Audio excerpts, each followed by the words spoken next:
That's weird. That's weird. Kind of weirding me out. You are a sad, strange little man. Crazy. This is crazy. This is crazy. Isn't that weird? That's weird, man. It's strange.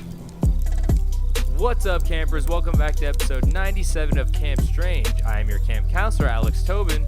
And I'm your other camp counselor, David Stokes. And we're back to bring the spooky, wacky, weird, strange, and toothless. But you know what? That's going to maybe tie into my story. So, Are you talking about How to Train a Dragon? No, I've never seen that movie. It looks good, though. Yo, they're good. I've heard good things. I'm a big fan of sneaking up on Pixar real quick, like.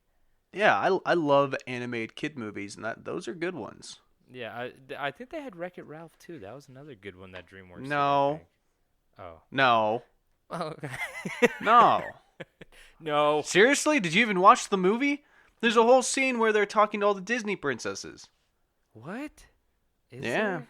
Oh, I don't know then. Fuck.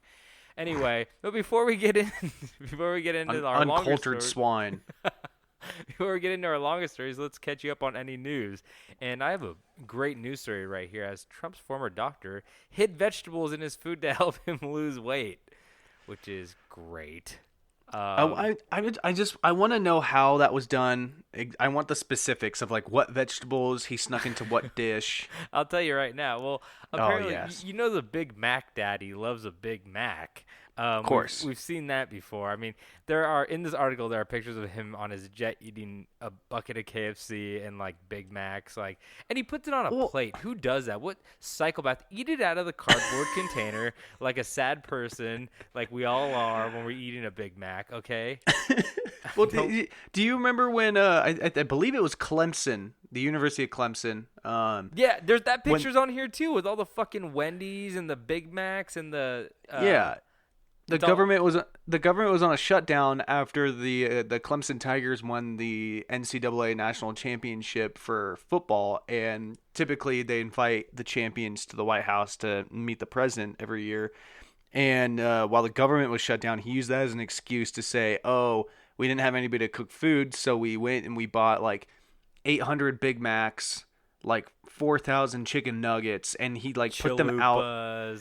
Yeah, double baconators. He got some like McDonald's salads on there. I don't know who's touching those, but I don't know. But yeah, he's like the catering staff wasn't working, so he just went and fucking bought a bunch of shit for their like championship whatever dinner, and they all had probably horrible diarrhea after that. But you know what? That's okay. Oh yeah, because this article is about Trump's dietitian trying to get him to lose 15 pounds and trying to introduce exercise machines. As we both know that neither one of those things happened. But I just love this article because I guess Dr. Jackson is his name. He left the White House, but he says one of his biggest regrets about leaving the positions was not being able to follow through with his regime for the president, who had put on 4 pounds by his next checkup. So not only did he not lose weight, but he's putting on weight. But he said, the exercise stuff never took off as much as I wanted it to, but we're working on his diet. And this is the best quote I've ever heard. We were making the ice cream less accessible. We were putting cauliflower into his mashed potatoes. Oh my God. I mean, like, okay, we're all aware that our president of the United States, Donald Trump, I forget what number he is, but he's like one of the top 5, top 10, by technicality, most paid athlete in America. Because how much he golfs. He's a golfer? Because of how much he spends on golf.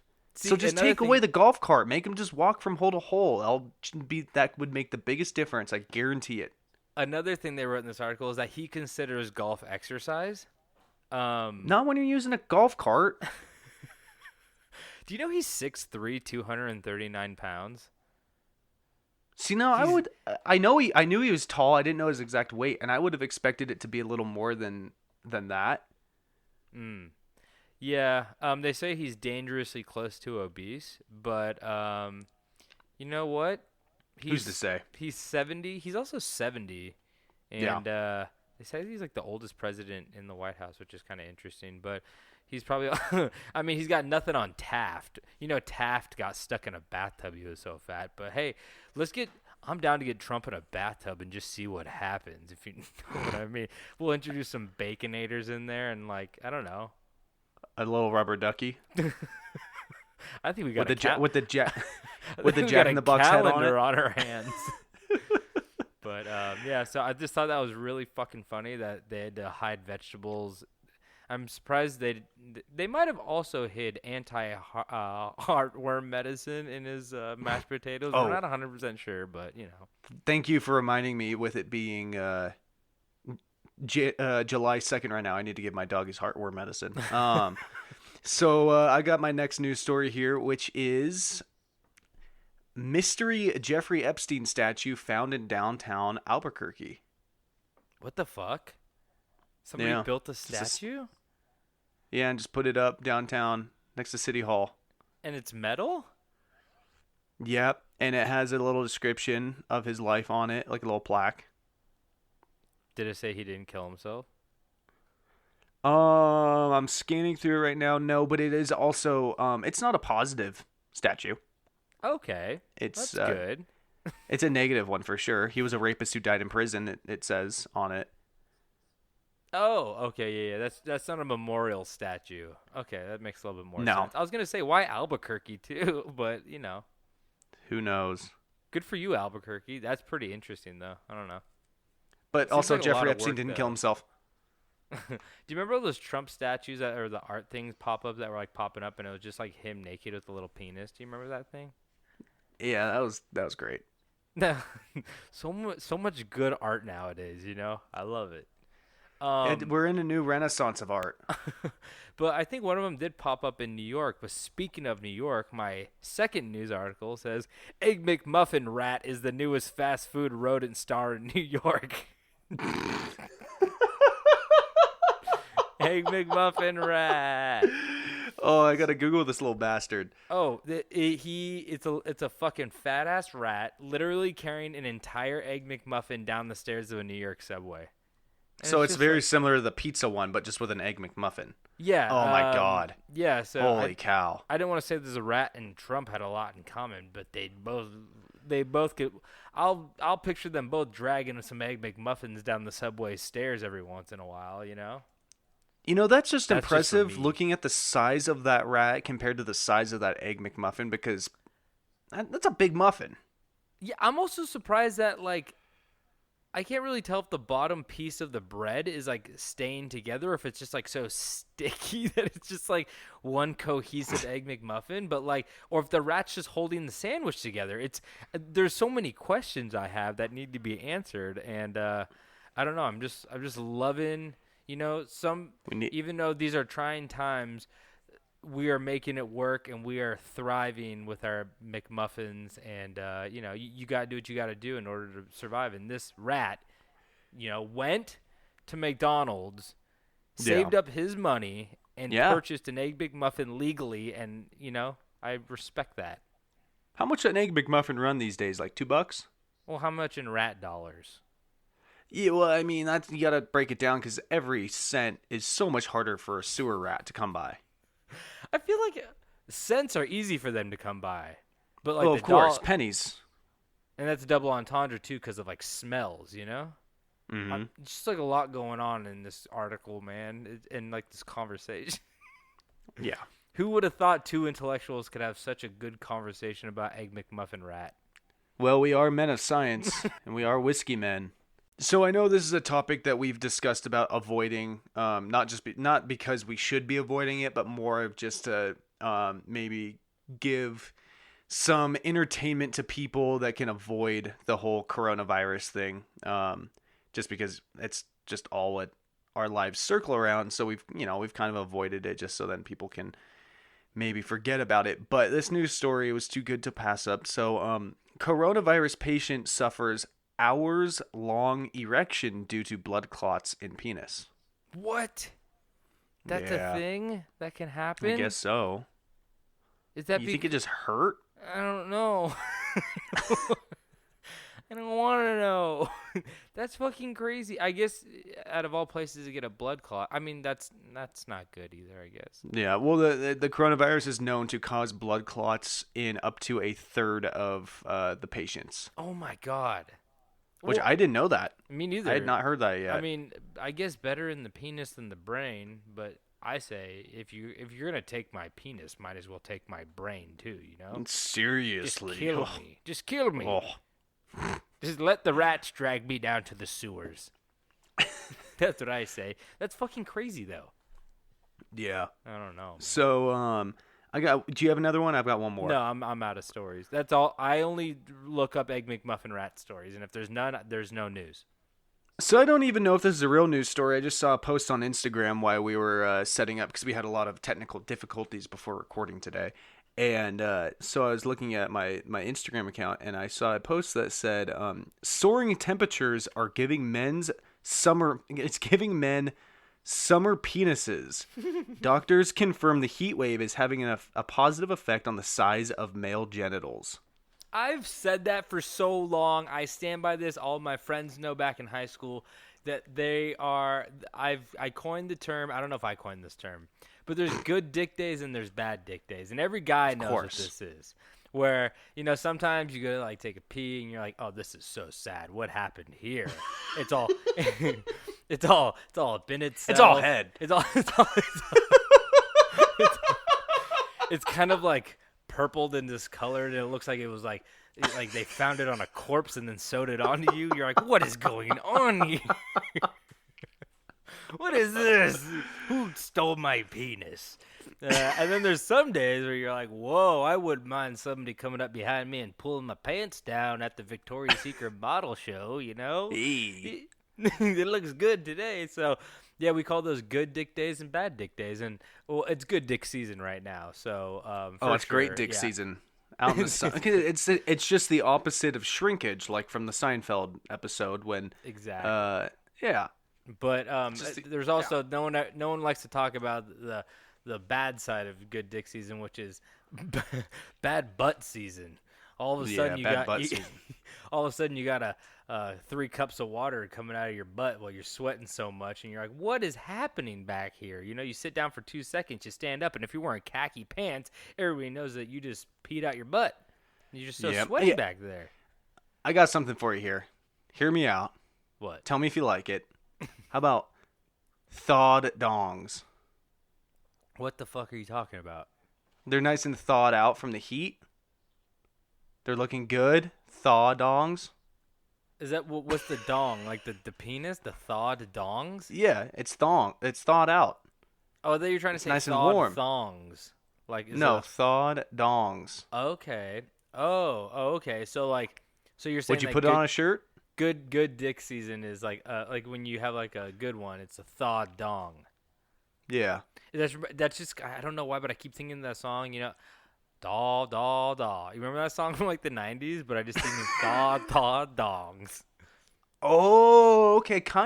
It's ringing a bell. I'm not hearing it too well. It's like, yeah, I don't know what the fucking song's called, but it's like ba ba ba or something like that. I don't know. I'll find. I'm being that guy right now. I'm like, ba ba ba. What song is that? And you know what song I'm talking about. Yeah, I don't know. What's that one guy's name? You know that one guy from he's got hair and he's got 2 eyes. Howie Mandel. What's that guy's name? Oh wait. He was in that one movie. The one with the and the girl was in it, and they were doing that thing. What they were doing da da da. Fuck. I think it's in Biodome. And don't ask me why I'm dropping a Biodome reference right now, but boy, great movie. It's a good movie. But is that all the I think we could get Pauly Shore on the show if we really tried. I think we can. But I mean, he was doing that awful Instagram ad the other day. Did I send that one to you? Yeah, I think that was like a what do you call it? Where you it was a car. I think it was a car insurance thing or health insurance. What's the thing where Cameo? I think it was a Cameo that somebody just like turned into an ad, which is fucking probably hilarious and illegal, but it was insane. He was giving this terrible ad, reading off a terrible script. He had sunglasses on, and he was leaning up against his kitchen sink, and you could, in the reflection of his sunglasses, you could see like dirty dishes in his sink. Not that there's anything wrong with that, but I'm just saying, pick. You could pick your locations.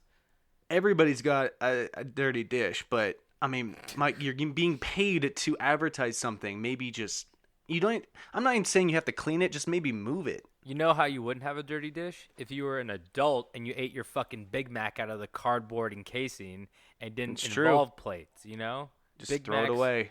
Or just buy Crunchwraps from now on. That's all you need to do. It's a plate in itself. Exactly. So just something to think about. But I guess we're caught up on the news, so we should probably get into these stories. But before we do, we got to tell you to drink your Spring Heel Jack. That's right. We're talking coffee, baby. And it's hot out there, but guess what? They got iced coffee. I'm just saying, I don't know if they got iced coffee, but, they definitely, you could make iced coffee at home. So go buy yourself some Spring Heel Jack. Go stick your thaw dong in there and thaw it up. And show the world what you got. It'll wake it up. Anyway. But just to save ourselves from a lawsuit, we are not suggesting you dunk your giblets in a steaming hot cup of coffee. Don't do that. Well, David's saying that. I'm not saying don't do it. I'm not saying do it. I'm just saying, that's a possibility. But, yeah, springheeljack.coffee. Go check them out. They're great and affordable, too. And that's what you really need in life. Affordable and great. So, let's get into these stories now. Now, David, did you often have memories of the county fair as a child when it rolled into town? Yeah, it was usually, every time I think of the county fair, I think of the one time my buddy and I went on the Zipper. I wrote Zipper in here. I wrote Zipper in here as just a little fun, homage to shitty carnival rides. Yeah, I had known someone personally who had fallen out of one because they didn't lock the door. That one always had the accidents. But I will always have the memory of, it was probably 7th grade, 8th grade, and my buddy and I got off the Zipper, and I remember him just hands on knees, the most violent vomit you've ever seen, straight on the ground, about 2 feet from a garbage can, right in front of the massive line of people waiting to get on the ride. I will never forget that moment. The Zipper is the one where they put you in the cage and it just flips you around insane, right? Yeah, it goes up and then down, but the whole time the thing's spinning. Yeah, I saw a kid throw up on the not the alien saucer one, but the one where they still lock you in the sides and then it spins in a circle and you kind of stick to the sides. Yeah, and people try to stand up on it. Yeah, and I seen somebody throw up on that and it got on everybody in line, which is fucking crazy. It's like Sandlot shit, but. That's why I'd stay away from that one. Yeah. Because you're either on the ride and you're getting sprayed or in line you're getting sprayed. Also, I didn't see it, but I remember when the first day our carnival or fair opened, or the second day, one of the rides was a tiny little caterpillar roller coaster for children, and one of the workers was standing in the wrong place at the wrong time, and apparently he lost his leg. Oh. Yeah. You can't do that on the kids' rides. You can do it on the adult rides, but the kid rides, that's just not fair. That's not okay. If you lose your leg on the Zipper, be like, wow, that's pretty badass. When you're I lost my leg on the Caterpillar ride, you're like, ugh. Kind of borrow one from the Caterpillar. He needed more legs. That little cartoon caterpillar haunts his dreams every night. It's like, I need your other leg. I'm uneven now. But they just attached it to the ride, just dragging on the back. But let me continue my story now that we have all these gross memories. The smell of those giant corn dogs, funnel cakes, and those horrible neon pink spray painted T-shirts and hats. You know the ones I'm talking about. Oh, they're so bad. Well, and then I wrote, guy lost his leg on Caterpillar ride at mine, which is, I just wanted to remember that one. Well, in the little town of Auburn, Indiana, in the year 1991, a wholesome county fair quickly became another incident of satanic panic, as today I will be telling you about the Carny Cult murder. Ooh.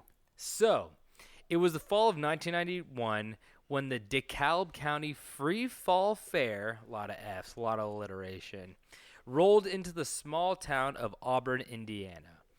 With a merry-go-round, Zipper, and all the fried dough you can eat, the townspeople flocked to the bustling downtown to enjoy the week-long festivities. But little did they know, something else followed along with the bright lights and fast rides. That's right, a cult. But not just any cult, a Carny Cult. But not just any Carny Cult, a satanic Carny Cult. Which is, I feel like it checks all the boxes. You know, I feel like the only thing you could add in is like cannibalistic, satanic, Carny Cult. I feel and anything yeah. else, you're really pushing it. Yeah, and I feel like I'm not saying all Satanists practice cannibalism, but I feel like they are adjacent to a certain extent where you're like, you know, maybe we should try it. Like, it's already like devil and hell. Like, we're already on the bad side. This is taboo. We should try this, you know? But there's some Satanists out there who disagree and say that it's not necessarily a evil religion. It's just a different religion. So to each their own, as long as you're not hurting anybody. But these guys obviously weren't those kind of Satanists. So let's get into it. So you see, one of the workers at the carnival was 20-year-old Mark Goodwin. And he was not only a devout follower of Satanism, but he was also a practicing Satanist who had formed his own satanic cult within the religion called Satan's Disciples, which is actually not even that unique of a name. I feel like there's probably like 10 other cults out there called that. But It's gotta be. But he created this at the young age of 15, so he was a real go-getter, you know? He was real ahead of his time. So at the time, Satanism was in the news much more frequently as the Satanic Panic swept America from the 1980s up until the early 1990s. And some could even say that many of the incidents of young people becoming Satanists was a direct response to the mass media coverage and parental denouncement of the religion. And basically, teens just wanted to rebel and have their own identity, and this was the easiest way to do so. Now, you know, they didn't have TikTok back then. You couldn't just do a dance and just have your own identity. You had to fucking carve a pentagram into your chest and light some candles and, you know, pray to the fiery overlord in order to get some damn respect in this goddamn house. Yeah. You know? But David's just on TikTok now. Your dances are getting better, I have to say. They are. I know. I'm getting the timing down better. Renegade. It's just so hard to keep up with those young teens. They are quick. They're so agile, and I'm just old and frail. Pop my hip. And I'm trying to make dances to like 50 Cent's Lollipop because that's what was cool when I was that age. Yeah, David's trying to bring back the stanky leg, and it's his. Yeah. I'll tell you something. The leg stinks, but he's not even dancing. My leg reeks. One of them's fine. Left leg is great. Right leg just it's awful. I have to keep it in a garbage bag all day. Just run it over with a fucking Caterpillar roller coaster, why don't you? Just save me the medical bill. So, in those early years, Goodwin, the 15-year-old leader of the cult, knew that one thing a cult must have in order to succeed is followers. So he began to recruit friends to participate in some of the religious rituals. Goodwin and some friends would go deep into the woods at night and wildly dance around giant bonfires while also partaking in animal sacrifice and sex rituals. But you know what's interesting? Of course those come with Satanism, right? They have to. But they don't really describe what was going on. You know, like animal sacrifice is so sad, you know. But like the sex rituals is what I'm interested in because I'm like who did they recruit? Was it like all of his like guy friends and they're like, oh, let's just like try this, you know, maybe the devil. They want to try everything that's taboo. And in the early 90s, like being gay was like not acceptable. So, or, you know, less acceptable. So maybe they're like, oh, let's just go be gay in the woods. Like that'll stick it to mom and dad, you know. I'll come home with pine cones in my hair and a new respect for Jonathan. And guess what? It's good dick season. It is. We all lined up and we all agree it's good dick season. So after some years of strange rituals and devil worshipping, Goodwin moved on from his satanic phase and was almost fully over it. And this was about 5 years later, you know, or maybe like 3 to 5 years later. And he was almost fully over, you know, just going in the woods, having sex with his friends, killing rabbits. And that was until he met his coworker and fellow carny, 18-year-old Keith Lawrence, who also had intense interest in Satanism as well, and who was able to bring Goodwin back into the religion full force. The two would go on to begin rituals again and even draw up a contract with the devil signed in both of their blood, which I feel like it should have been done day one. You know you need a contract. You know you need to sign it in blood. Yeah, I mean, you can't get a car without signing off on shit. You can't get an apartment. See, what makes you think you can get Satan on your side unless you're ready to commit day one? you could be a Satanist unless your credit's at least $750, I have to say. We don't want any lowlifes in here, I'll tell you. But you know, it's also interesting to try to like figure out how to sign something in blood. Then you got to go like find like a feather or like a, what do you call it? A quill. A quill. Yeah, you got to go find like a quill. Yeah. See, I'm not like a signing my name in blood because that seems like too hard. And also, if like you fuck up, like it's not gonna be as smooth as a ballpoint pen, you know. So what I would do is I would sign in regular ink, and then you just want to like maybe make like a thumbprint blood mark, because then it's your fingerprint and it's blood. And now it's just more like, you know, it's easier. It's you. You could catch all my. I agree. It makes I have all sense. my tips and tricks on Etsy. If you want to see how to make a devil contract, I'll make them for you. Send you the kit. No quill. The of gold, course. the gold edged paper is extra. Stop asking. Oh yeah, I like burn the edges. I draw a little I drag a wet tea bag across the top of the paper, make it look real old, make it look like the Declaration of Independence. It'll look great. Yeah. But now that they were both fully back into the religion and the cult, they began to recruit to the cult again, and Keith was able to recruit 2 more men and fellow Carny workers, one being his 21-year-old brother David Lawrence, and the other was 23-year-old Jimmy Lee Pennick. So before I go deeper into this, I found this story, just kind of like every website had like a 2-paragraph thing about this story. So there weren't like a ton of details.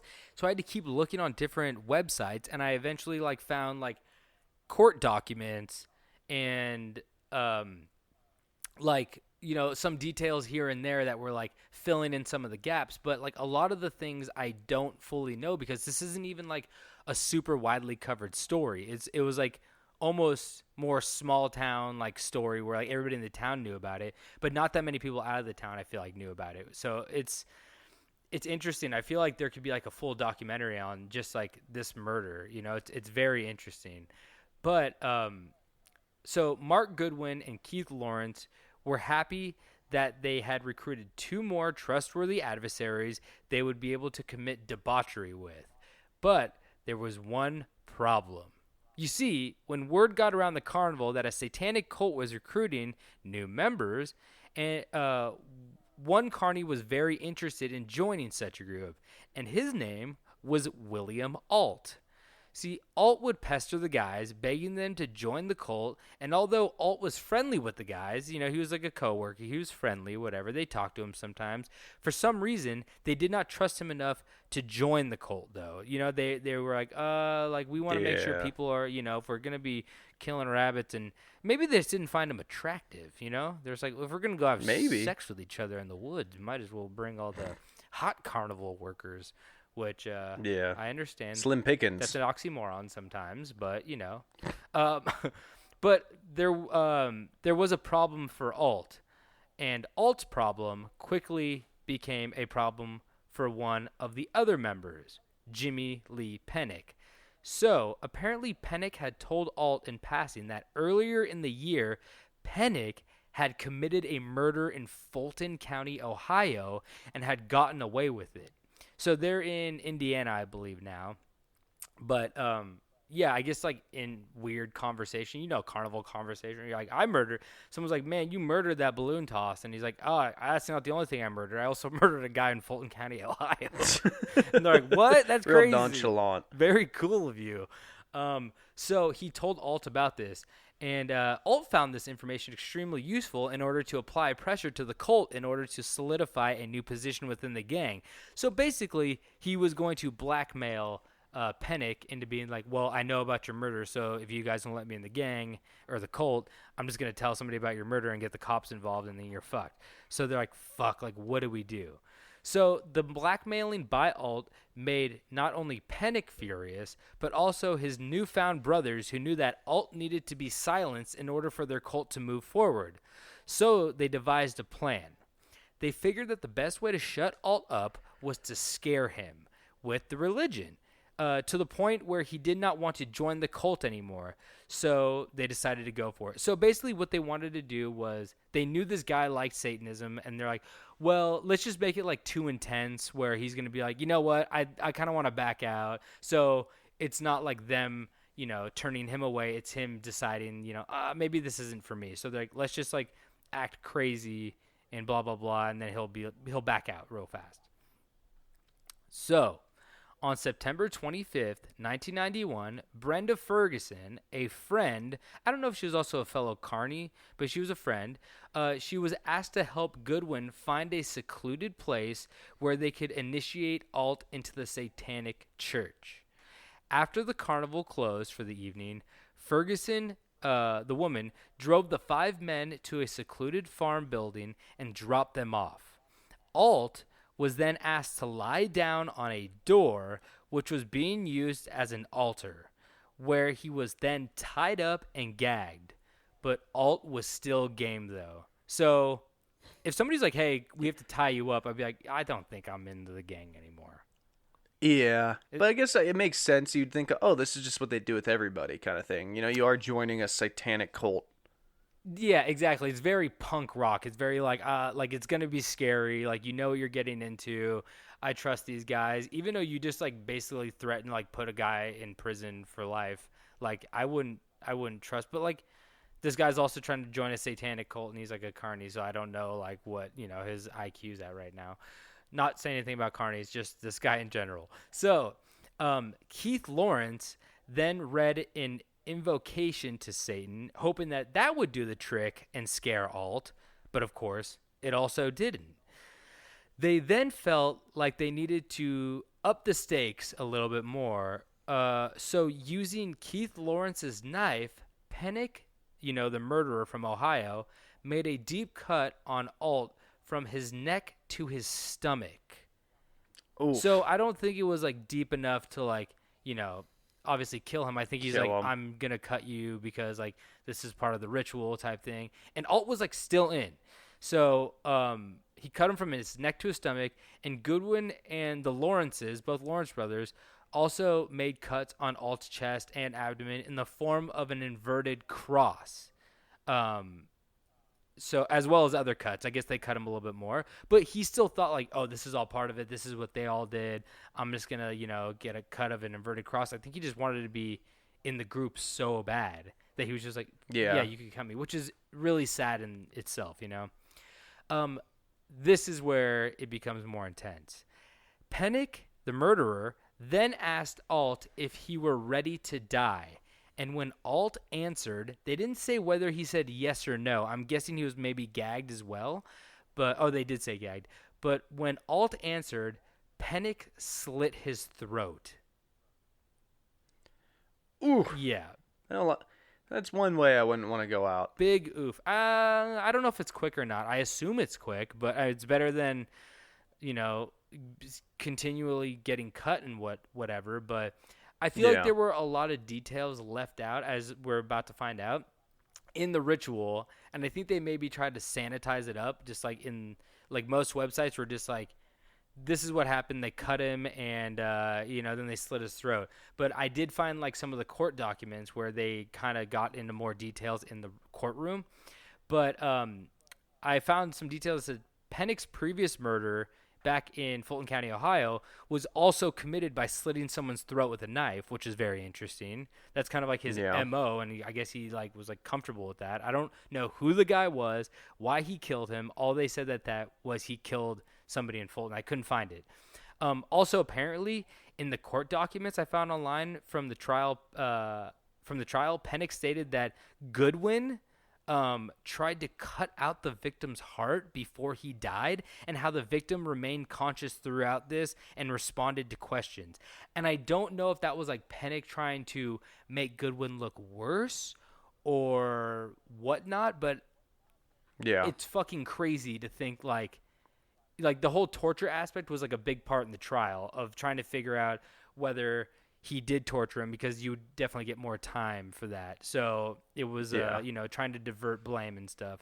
I also stated that in the documents, it was also stated that in the documents that the head and hands were removed afterward, not to conceal. They said that it was not to conceal the identity of the victim, but because Keith Lawrence wanted to give the skull to a friend. And honestly, I think this is just a way to legally try and dodge more sentencing time, where they're like, we weren't trying to hide the fact that we killed somebody. Because like when you dismember a body after and you're trying to hide, then it's like, I think it goes in like tampering evidence, or like, there's laws that, come into play when you're trying to hide the identity. So they're like, no, we were planning on doing like satanistic things. We weren't thinking about trying to get away with it. And it's like, yeah, you were. Yeah. Let's not kid ourselves.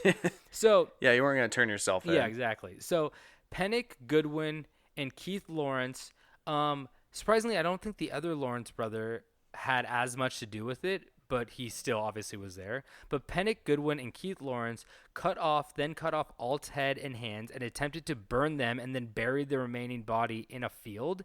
After disposing of the remains, this is the worst part. After disposing of the remains, the members of the group and Ferguson, the girl who drove them, used money stolen from Alt to purchase food at Arby's. Oh, God. I know. Arby's. Not only is it like gross that they were like, I'm hungry after this, but they went to Arby's. They wanted roast beef that's after the cutting sliced someone's meats. hands what and the heads fuck are off. you doing? It's so Yeah. gross. So, Alt's remains were found by police 3 months later off of a tip, which ultimately led to the arrest of Lawrence and his brother, David, along with Mark Goodwin and Jimmy Lee Pennick. All of the men did not live in the area, but were all connected to DeKalb County Free Fall Fair that had come into town 3 months earlier, connecting them to Alt ultimately. And all four men pleaded guilty to the crime. They ended up pleading guilty when the trial started. I think the trial started maybe 2 years later or something like that. They were arrested and everything, but the main trial started 2 years later. And in the end, Mark Goodwin pled to assisting a criminal and battery committed by means of deadly weapon, and he received 8 years for each charge to be served concurrently. Keith Lawrence was convicted of conspiracy to commit murder and was sentenced to 50 years in prison and 20 years probation. His brother David Lawrence, who I don't think was involved in like the dismembering of the body and stuff like that. Who knows what cuts he made or whatnot, but they made it seem like he didn't try to remove the head or hands.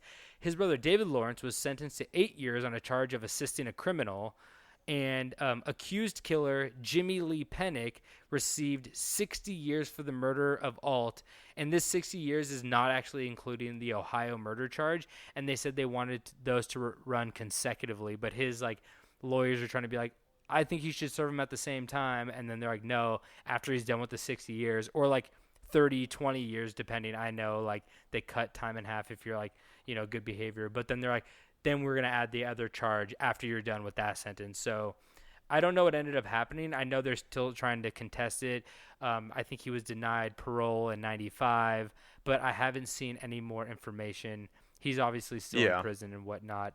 But good. Yeah, it was it's a very strange case that actually doesn't have a lot of coverage and doesn't have a lot of information on. And I had to do a ton of research to try to find these little obscure local news things for such a horrific thing that you think would be covered a lot more widely. Yeah. I'd never heard of it. I know, it's very interesting, but yeah, that's what happened. And it's really fucked up and sad.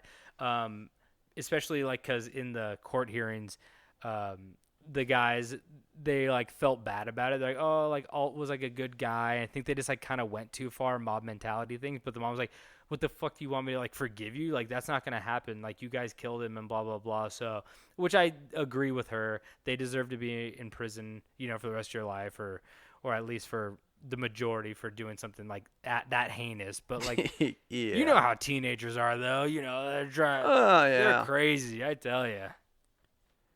Oh, you just get them on TikTok and they start foaming at the mouth. But yeah, that's the story of the Carny Cult from Indiana. Alrighty.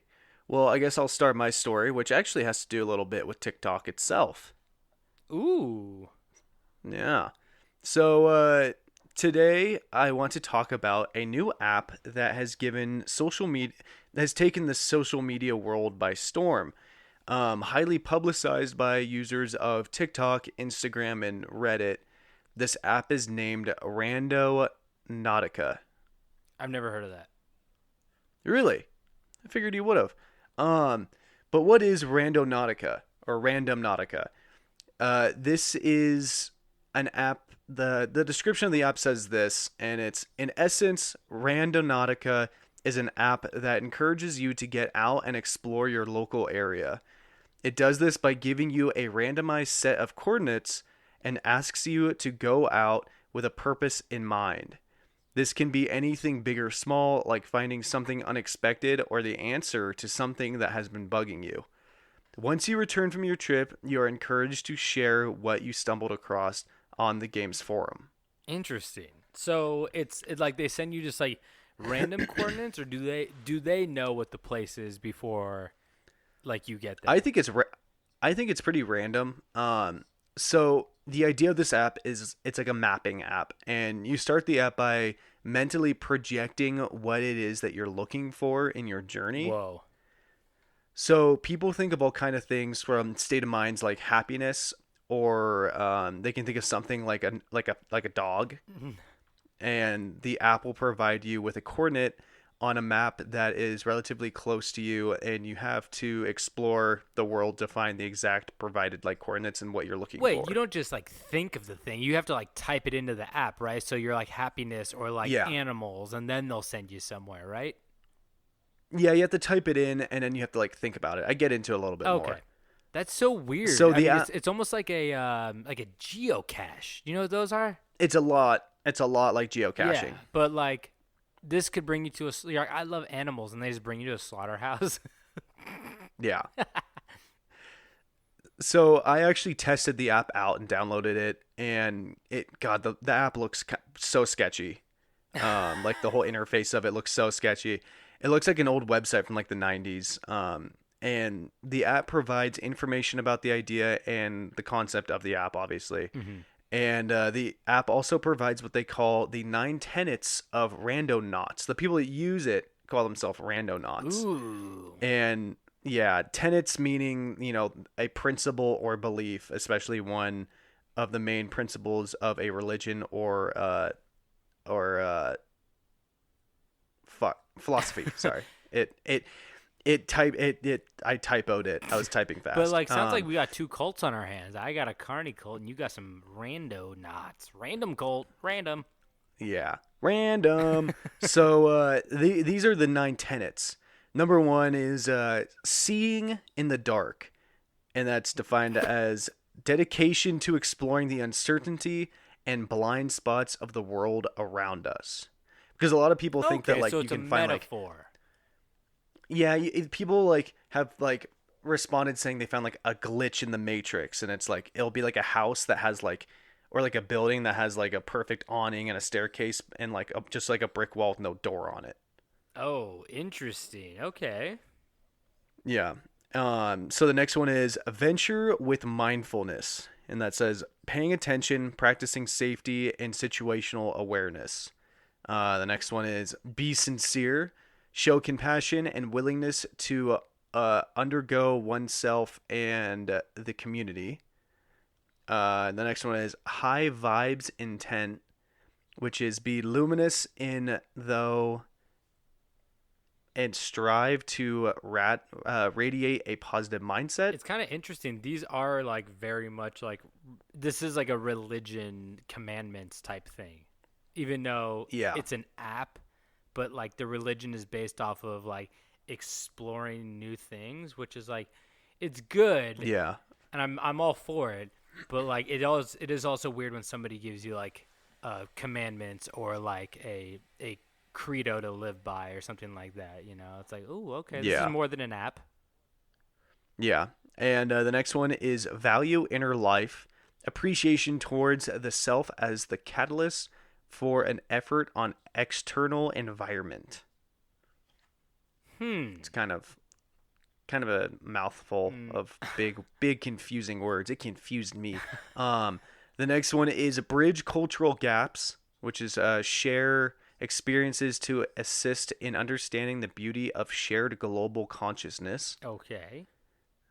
Next one is transform and shift.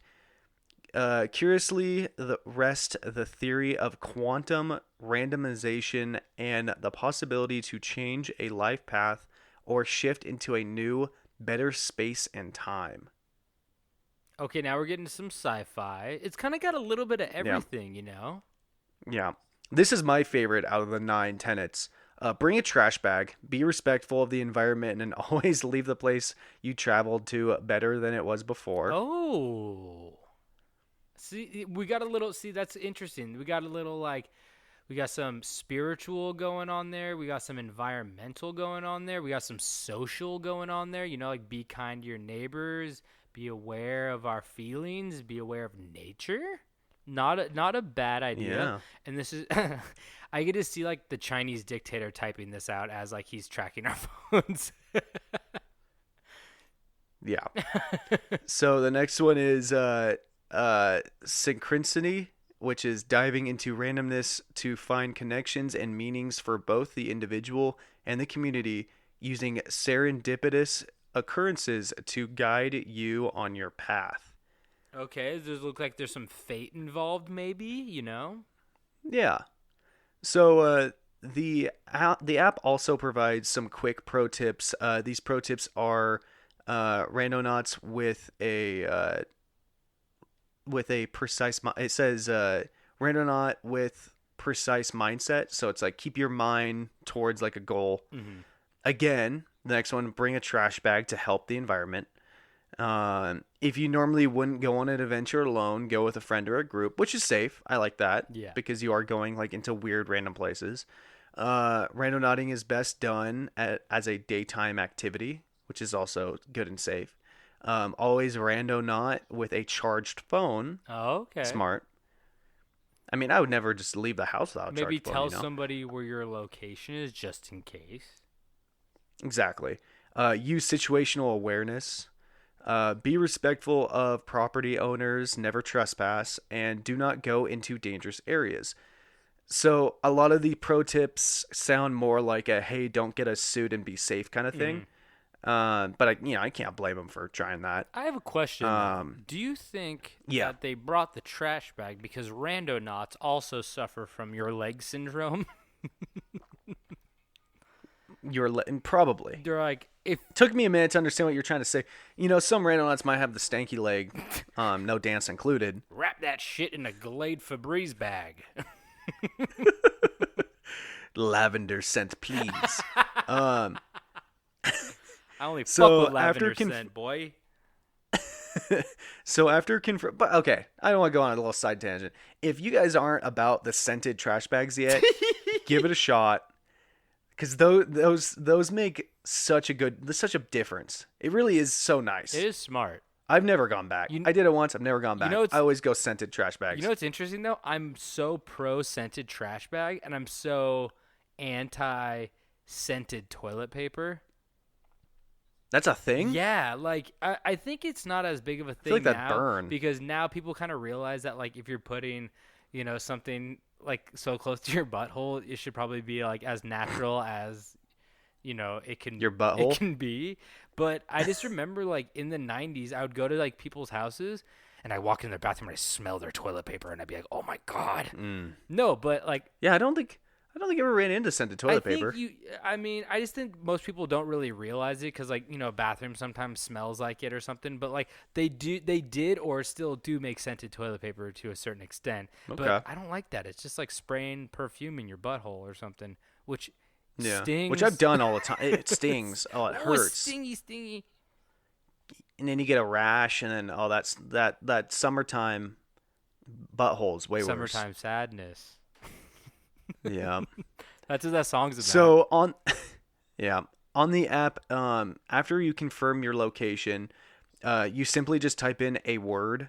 I typed in scary. Why would you do that? Because I want to see a scary place. Then the app gives you the options to define what you're looking for.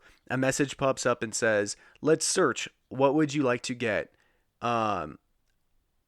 Attractors are dense clusters of random points. Voids are the opposite. Anomalies are God, I can't say that fucking word. Abnormalities? Omality? Yeah. Are strong out of the attractors, and voids are the strongest ones.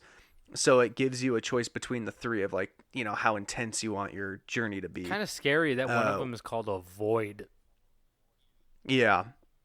So once you select, it will also ask you how many points of interest you would like to go for. 1, 2, 5, or 10. So it's like, how many, like, things in the area do you want to see? Oh, okay. Like, do you want, like, You want one some specific options. thing, or, like, yeah.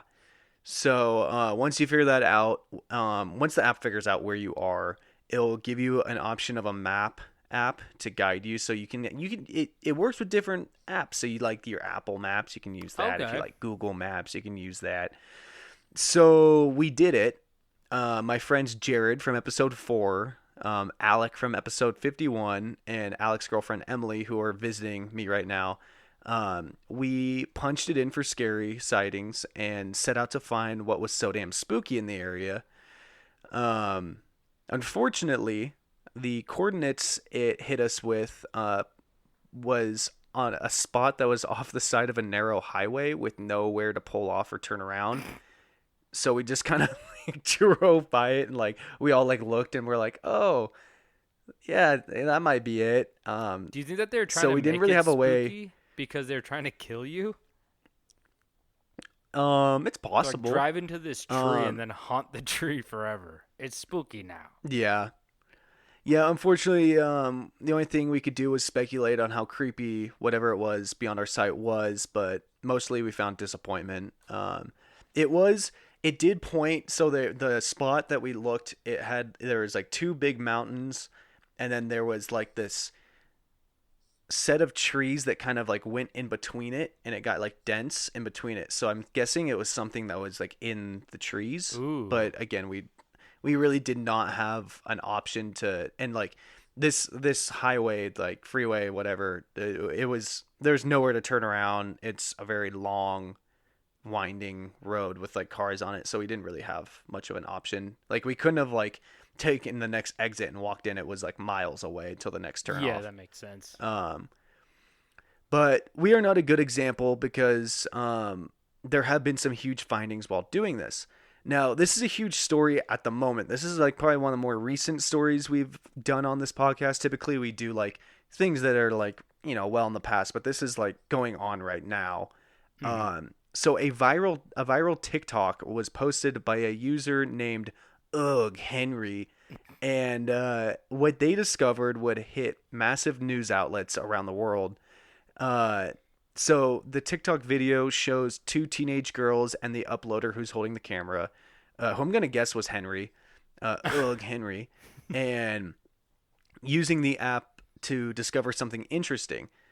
The app took the 3 teens to a shoreline in Seattle, Washington, where the kids were, laughing, joking around because they obviously had no idea what they were about to get involved with.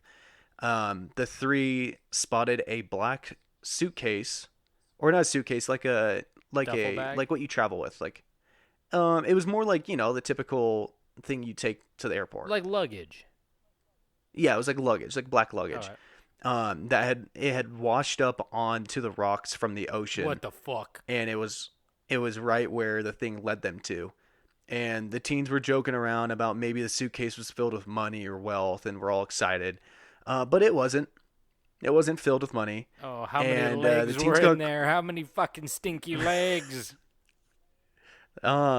So the teens got closer to inspect it, but noticed an overwhelming scent coming from the bag. And they should have used a they- Febreze bag. It was the stanky leg. It was my stanky leg. And so they unzipped it and used a stick to try to search the contents of the bag. But the bag was full of a sketchy garbage bag, like a black garbage bag. It's all coming full circle, David. Yeah. Luckily, the kids were smart and called in the Seattle Police Department. Quickly, the police responded, and later the Seattle Police Department confirmed the discovery in a news release on June 19th that detectives are currently investigating after several bags containing human remains were located near the water in the 1100 block of Alki Avenue, Southwest Washington. Holy shit. The police are still working with the country medical examiner to identify the remains, and there's no information released yet about whether the body parts belong to one or multiple victims, and no cause of death has been determined. So we're talking about like an app that may have some kind of supernatural connection. Yes. Interesting. And it can lead you to creepy things. It can lead you to good things. But yeah, it can lead you to like really creepy shit. Holy shit. So, yeah. But not all discoveries on this app are so grim. There is a subreddit, and I was looking at it, and a Reddit user named Sarcat posted on the subreddit r/randonauts, saying that they were randonauting and set the intent as dog, and the app led them to a location where a stray dog was, and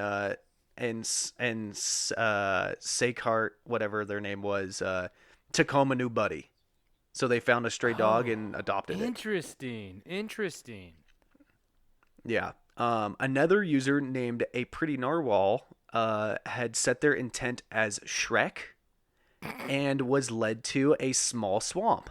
Hey, were there waffles there? Classic Shrek so, joke. and Where all my Shrek fans at? In the morning, What's that festival we're called? making waffles. Shrek Fest. Shrek Fest. There's some good. I feel like we TikToks talked about that in an early episode. We did talk about that, and there was actually, I think, a TikTok video came up on my feed. Of course, it did, and it was people enjoying Shrek Fest, and I think I sent it to you, maybe. Yeah, you did. It was beautiful. A lot of people dressed as Shrek. A lot of blind mice. Kind of Lord Farquaad's in there. Yeah, it was beautiful. Nice. They're playing volleyball and shit. Get out of my swamp, donkey. So, another user named I Am Just Dalton shared a happy post saying that they had sent the intent of father on Father's Day after losing his father earlier that year. Oh. The app took this user to a cemetery at noon, and in broad daylight, a coyote was standing in the exact coordinates. The late father's lifelong nickname was Dog. No way. And you know, it's pretty rare to just see a coyote like out in daylight, just like in a fucking cemetery. Yeah, that's fair. Yeah. Oh my So God. everybody will have a different experience with this app. I'm gonna try it again, and hopefully it will be more of a accessible place that we can actually go look at. So if you guys are interested in doing some exploration in this time, especially with everybody locked up, you want to get outside, try the app out, but please take a friend with you for safety and let people know where you're going. I remember reading one thing, people just being like, that app is used for like sex slave trafficking. Like they'll put you in like a random place and people will come and kidnap you. Oh, fuck. Great. Another thing I Yeah, got to be but scared about. I think you're okay. Just make smart choices. If you go with your gut. If you feel like something's sketchy, don't open the leg bag and get back in your car. Whoa, that's interesting. The whole I feel like there's been like urban legends like that in the past where it's like an app or a website or something like digital that's maybe connected to the spirit world. So it's very interesting to see like a brand new app that's like kind of similar to like Pokemon Go or geocaching, you know? Where you could Hey, go you know out. what? You can double dip, go some Pokemon Go while you're randonauting. I'm Are sure you people can still find playing some that? Charizards. I'm sure they are. Yeah, I never played it. They can. Nintendo can do anything and slap Pokemon on it, and people are gonna eat that shit That's up. true. That's true. Wow. Yep. Well, you know what? I have a new app to go download, and because I got some time on my hands and I got some walking shoes, so we'll see what pops up Yep. around. I just moved, so see what pops up around here and see if I can find any fun dead bodies. They're so fun. Get involved in a murder case. Who doesn't want to get involved in a murder case? Like I don't want to go to court. I love court. So fun. Who doesn't love You get court? to wear a Get to sit in a room, drink coffee. oversized suit, and then they go, Have you ever gotten jury duty? never. I'm interested though. I got it once. How was it? I got it once. I had to go to the court at like 5 a.m. where I saw somebody that I knew from high school, one of my friends. And so, we were chatting about like, oh God, hopefully this isn't like a huge pain in the ass. And it turned out that the judge was the mother of someone that we had grown up with. And my friend went up and was like, hey, we know the judge personally. What do you call that? Like, well, like we're just like, we know them personally. Acquaintances. It basically knowing the judge ruled us like constitutionally like available. Yeah, it's like when they ask, like, do you have discrimination issues? Are you with... racist? Yeah, exactly. And it's like, I think they did that on like Curb Your Enthusiasm, where like, Larry's Yeah. like, I'm a Nazi, even though he's like Jewish or something Yeah. like that. And then they're like, what? And they're like, no, you're not. I forget, but it was something like that. Yeah. But yeah, so she went and told them that we knew the judge, and so they let us go, so we didn't have to do anything. That's awesome. But Yeah. I've never even like been in like a courtroom, I don't think, ever. Which is I've been in fake ones for commercials. Oh, really? I was gonna say, which is probably a good sign that you've never been in a courtroom, but like I am interested to like hear like how a trial actually operates compared to like what you see on TV and whatnot. You know what I mean? I guess it's pretty similar, but Yeah. I've watched Better Call Saul. I know what goes down in a courtroom. Yeah. But- I feel like I'm on the same page as the guy from The Office who just loves jury duty because he doesn't have to go Stanley. to work.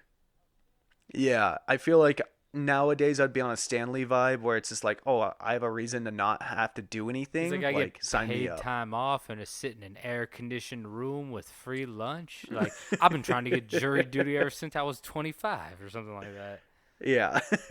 It does kind of sound nice, and plus I want to be like the guy who's like 12 Angry Men, where like the guy's like, I did it, I chopped off the guy's head and hands, and everyone's like, oh, so he did it. I'm like, okay, now let's not jump to conclusions. Like, no, he said he did it. let's ride this out. I'm like, Let's ride think this out. somebody in the audience had a pocket watch and they were hypnotizing him, and they're like, no, he's covered in blood still. I'm like, no. God damn. There's something strange about this story. I just don't buy it yet. I'm just sitting in a courtroom like, my geocache brought me here. What do you guys got in that little pencil box back there? I found a murder weapon in this bag. Look, I opened it. Is the murder weapon amazing Febreze lavender scent? Because that bag definitely smells like it. I always keep one in my back pocket. My poop bag. It's always on the right side with the stanky light. Anyway, I think that covers all of our stories for today. So if you guys are more interested in what the hell we're talking about, you go to campstrange.com, and we got the episodes up there. We got the hyperlinks for all the social media and whatnot. If you guys like merch, we got some merch there too. And if you guys want to rate, review, and subscribe, you can do that on Apple Podcasts, and that would be amazing. But we are also on Spotify. And if you're listening on, you know how we're listening to this if you're already listening, so fuck it. And if you guys want to send us any emails, you can send it to campstrangepodcast@gmail.com. And yeah, that should be it for today. David, do you have anything to say before we leave? Wear sunscreen. Oh, that's good. And also, wrap your stanky leg. Oh, also, be safe on the 4th of July. This is our last episode before 4th of July, yeah. so be careful out there. Be safe. Don't drink and Wear your drive. Yeah, wear your mask if you're out in public. Be safe. Yeah. Don't hold any fireworks when you light them. Put them on the ground first. Yes. We're your dads. Anyway. We're your papas now. And don't forget to stay strange.